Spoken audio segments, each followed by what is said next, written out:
प्रातःकालीन स्नेह वंदन। आप सबको मेरा प्यार भरा नमस्कार। और आप सुन रहे हैं आकाश गंगा स्टोरी बुक और सुनते हैं आज की कहानी।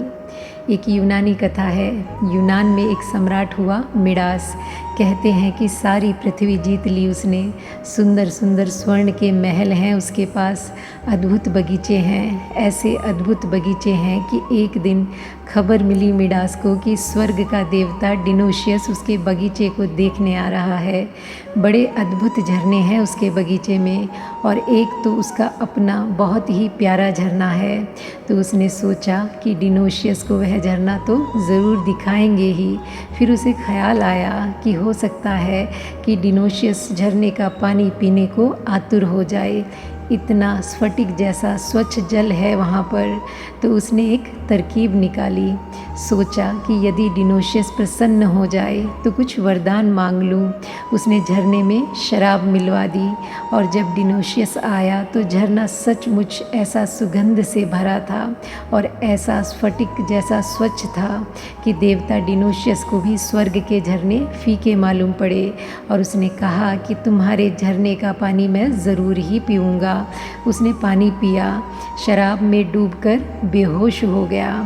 बेहोशी में मिडास ने उससे वरदान मांग लिया वरदान कि मैं जो कुछ भी छूऊं वह सोने का हो जाए। और उस दिन से मिडास जो भी छूता सोने का हो जाता। लेकिन मुश्किल शुरू हो गई। सोचता था कि किसी दिन अगर यह वरदान मिल जाए कि जो भी मैं छूऊं सोने का हो जाए तो मुझसे ज़्यादा सुखी कोई भी ना होगा। लेकिन मिडास से ज़्यादा दुखी आदमी पृथ्वी पर कभी भी नहीं हुआ। पत्नी को छुआ वह सोने की हो गई, बेटी को छुआ वह सोने की हो गई, खाने को छुआ वह सोने का हो गया, पानी को छुआ वह सोने का हो गया। एक दिन, 2 दिन भूखा प्यासा चीखने चिल्लाने लगा, पागल होने के करीब आ गया। लोग उसे देखकर भागने लगे कि कहीं छू न ले। घर के लोग भी ताले लगाकर अपने कमरों में छिप गए कि कहीं छू न ले। वज़ीरों ने छुट्टियां ले ली। सेनापतियों ने कहा, क्षमा करो, पहले इस वरदान से छुटकारा लो, फिर हम आ सकते हैं। द्वारपाल अब तक लोगों से रक्षा करते थे उसकी, अब द्वारपाल बंदूकें उल्टी लेकर खड़े हो गए और लोगों की रक्षा करने लगे उससे। मिडास बड़ी मुश्किल में पड़ गया। चिल्लाता है, रोता है, मगर डिनोशियस का कोई पता नहीं लगता। कहते हैं जब वह मरा तो उसके मुंह से जो वचन निकले, मरते वक्त भी वह यही कह रहा था कि इसके पहले कि सोना मुझे मार डाले, जैसा कि सभी को मार रहा है, मार डालता है। प्यारे डिनोशियस, वापस लौटा दो मुझे मेरी वे 10 उंगलियां जिनसे मैं दुनिया को छूऊं, लेकिन दुनिया उनसे अस्पर्शित रह जाए। लेकिन वह यह कहते हुए ही मर गया।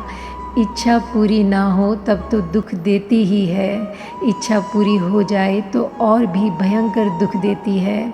और दुख गंदगी है, सारे प्राण गंदगी से भर जाते हैं। दुख अंधेरा है, दुख धुआं है।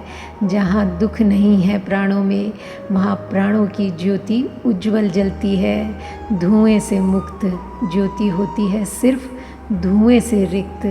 तो कृष्ण कहते हैं, वासना के द्वार से जिसने भी खोज की उसका अंतःकरण शुद्ध नहीं होगा, सड़ेगा। वासना सड़ाती है, उससे ज़्यादा सड़ाने वाला और कोई तत्व पृथ्वी पर नहीं है, और कोई केमिकल नहीं है। जितने ढंग से वासना सड़ाती है उतने ढंग से कोई केमिकल नहीं सड़ाता है, और व्यक्ति सड़ता चला जाता है। और आज के लिए बस इतना ही। मिलते हैं फिर एक नई कहानी के साथ।